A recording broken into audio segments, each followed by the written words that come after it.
The Crimson Cord isn't an essential add-on for Darkest Dungeon, but it does give this grim rebounds per game an infusion of new ideas in both battles and at the town level that freshen things up and make you rethink your approach to problems if things have become routine for you.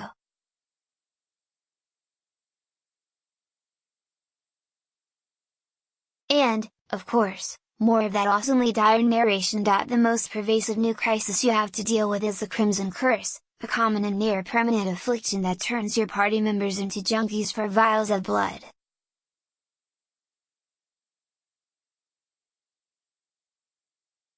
Early on, becoming infected by the horrific giant mosquito-borne illness seemed debilitating due to rare supply of blood, which could only be obtained through random drops by fighting the new enemy faction. Without it they eventually go into a withdrawal state and could potentially die.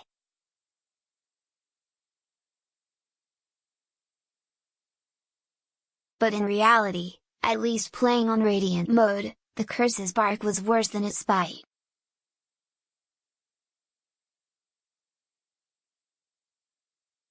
It actually gives a Bloodlust stat buff for a time after consuming a vial, and even when you're in withdrawal most of the stat penalties aren't enough to slow a team down much, though it does make them prone to rejecting healing or buffs as though they were irrational.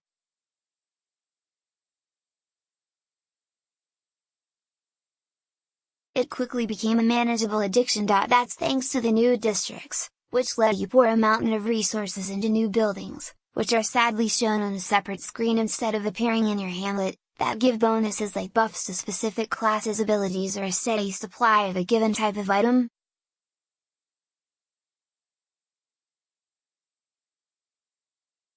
They're expensive, but one of the cheaper ones creates a supply of blood every week.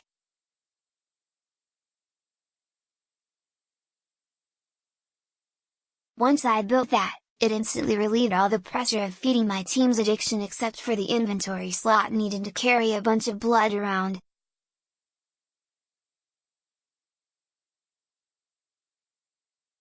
I've only lost one person to Crimson Curse symptoms, and that was because I was intentionally starving him of blood to gain a stat bonus from an item.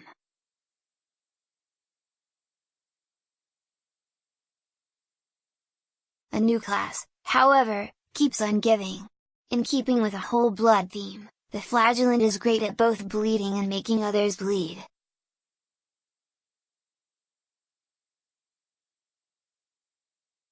The trick to using him well is to keep him at low health and soaking up bleeding and blight effects from other party members with his suffer ability, which increases his stats.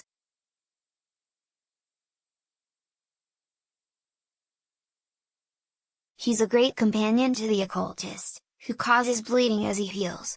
Managing that balance is as complex a challenge as anything in Darkest Dungeon. The new Courtyard area is just as unsettling as the original set, and infested with a whole new faction of disturbing, blood-sucking insect monsters. Watching them become engorged after feeding is as gross as a comb, and some tough new boss characters, such as the lurking Crocadillian.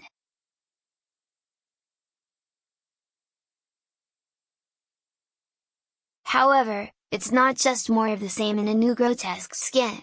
For starters, there are huge maps that you pretty much have to retreat from and come back to, but are able to pick up where you left off, creating an epic length quest.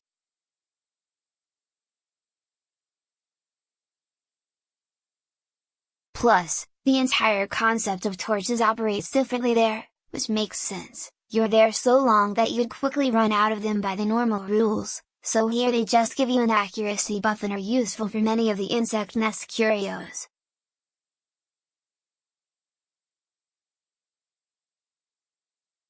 And, because entering the courtyard requires an invitation item that randomly drops in the other areas, you can't just barge in the same way you do elsewhere. That means you have to keep your team in there as long as possible on each run.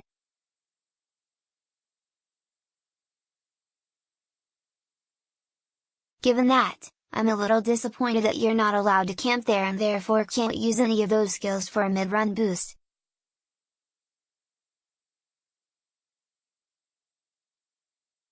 But all of those unique rules make this area an interesting change of pace and challenge.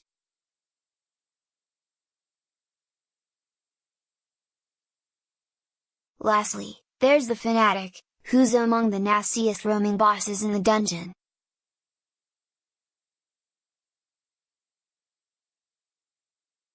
His status as a random event that only attacks if you have an infected team member makes him rare and mostly an opt-in fight, though, so it rarely feels unfair.